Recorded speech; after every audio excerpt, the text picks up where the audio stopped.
লোক পালিয়ে আছে, তাদেরকে ধরার জন্য একটি পরিকল্পনা নেওয়া হয়েছে। এবং যারা মোটামুটি দায়িত্ববান পদে ছিলেন, আওয়ামী লীগের রাজনৈতিক পদ ছিল, রাষ্ট্রীয় পদ ছিল, সাংবিধানিক পদ ছিল, যেমন ধরুন মন্ত্রী, এমপি, উপজেলা চেয়ারম্যান, যাদের বিরুদ্ধে লুটপাটের অভিযোগ কোটি টাকার বা কোটি কোটি টাকার অভিযোগ রয়েছে। তো এরকম লোক বাংলাদেশে এখনও পর্যন্ত বিভিন্ন জায়গাতে পালিয়ে আছেন, যাদের সংখ্যা কোনো অবস্থাতেই 50,000 থেকে 1 লাখের নিচে নয়। এর মধ্যে তহসিলদার আছে, এর মধ্যে পুলিশের কর্তা আছে, সিভিল সার্ভিসের সাবেক এবং বর্তমান কর্তা আছে, এমনকি সেনাবাহিনীর সাবেক কর্তা আছে, আর জনপ্রতিনিধি আছে, পৌরসভার মেয়র আছে, আরও অনেক কিছু আছে। এরকম 1 লাখ লোককে টার্গেট করে একটা ম্যাসিভ অপারেশন চালানো হবে। কারা চালাবে, কি চালাবে, আমি ইন ডিটেলসে যাব না। শুধুমাত্র আমি যেটা বলছি যে এইরকম যদি রাঘব বোয়াল তাদেরকে ধরা হয় বা যারা ধরে দিবে তাদেরকে একটা পুরস্কার দেওয়া হবে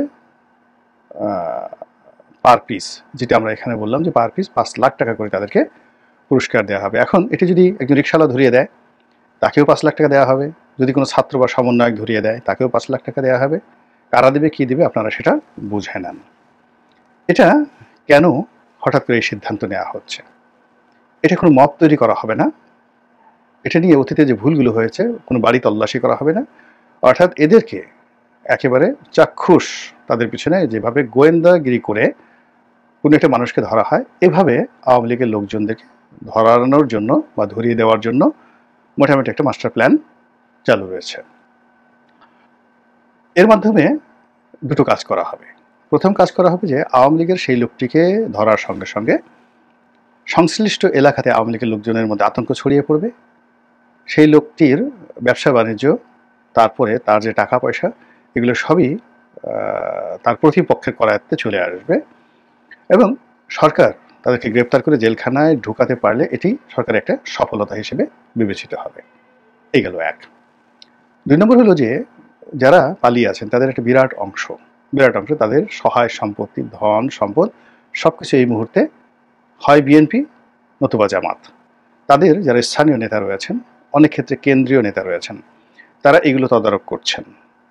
অনেকে বিশাল অঙ্কের টাকা পয়সা নিয়মিত চাঁদা নিচ্ছেন। যেমন ধরুন এস আলমের কথাই বলি।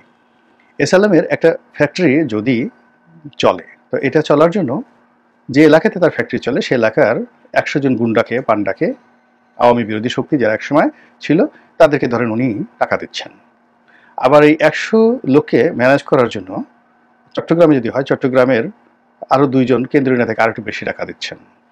আবার সেই কেন্দ্রীয় নেতার যে বিগ বস, তাকে তিনি একটা বড় অ্যামাউন্ট দিয়েছেন। এখন এস আলমকে নিয়ে যদি পরিকল্পনা থাকে এবং তাকে ধরা হয় এবং তার মুখ দিয়ে যদি এই সকল স্বীকারোক্তি আদায় করা যায়, তাহলে যারা তার এই কুকর্মে সহযোগিতা করছে এবং তার সহায় সম্পত্তি বিক্রি, বাট্টা, তারপরে তদারক, মেইনটেইন ইত্যাদি সব কিছু যারা করছে, তাদের কি পরিমাণ সম্মানহানি হবে, রাজনৈতিক যাকে বলা হয় ঝড় আসবে তাদের জীবনে, এবং এমনও হতে পারে যে তারা এই তাদের কর্মকাণ্ডের জন্য এস আলমের সঙ্গে তারাও দায়ী হয়ে যেতে পারেন।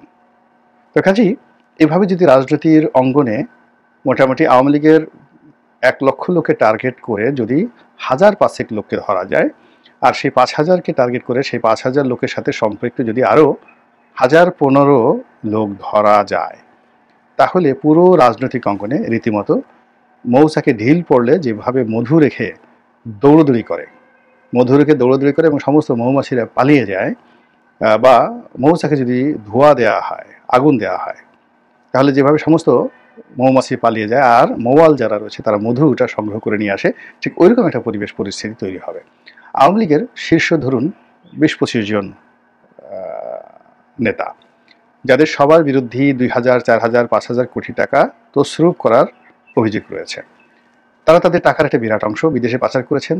আবার দেশে শিল্প, কল কারখানা, বাড়ি গাড়ি, প্রাসাদ সব কিছু তারা করেছেন।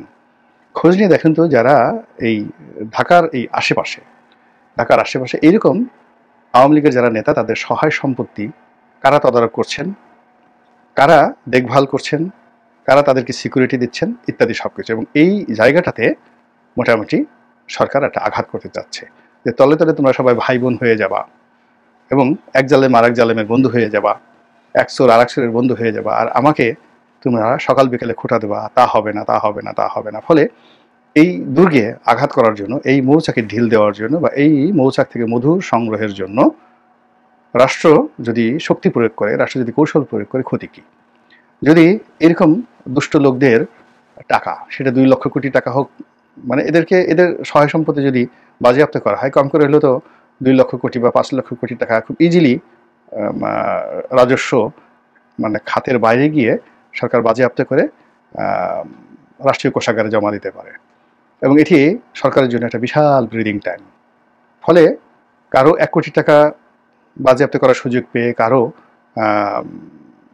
1000 কোটি টাকা বাজেয়াপ্ত করার সুযোগ পেয়ে যদি কাউকে 5 লাখ টাকা পুরস্কার দেওয়া হয়, সেই পুরস্কারটি সরকারের জন্য বা অন্যান্য যারা এই কাজটা করবেন তাদের জন্য কতটা সহায়ক হবে একটু ভাবার চেষ্টা করুন।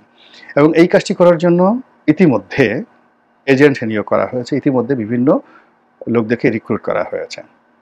আপনি অবাক হয়ে যাবেন শুনলে যে স্কুল কলেজের ছেলে মেয়ে থেকে শুরু করে পাড়া মহল্লার যারা সাধারণ মাস্তান, চাঁদাবাজ, টোটো কোম্পানির ম্যানেজার, এমনকি বিভিন্ন জায়গায় নেশা করে, ঘোরাফেরা করে, তো তাদেরকেও এই টোপ দেওয়া হয়েছে যে ধরে দিতে পারলেই পার পিস আওয়ামী লীগ ধরে দিতে পারলেই 5 লাখ টাকা।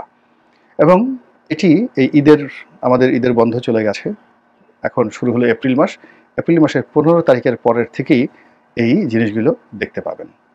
ফলে আওয়ামী লীগ যারা পালিয়ে আছেন তারা যেভাবে মনে করছেন যে খুব সহজে রক্ষা পাবেন, কিংবা যারা মনে করছেন যে খুব শান্তিতে তারা বসবাস করতে পারবেন, বা যারা মনে করছেন যে আপা খুব দ্রুত ফিরে আসবে আর তারা সব কিছু আগের মতোই ভোগ করবেন, আমার কাছে মনে হচ্ছে এই জিনিসটা অত সহজ হবে না।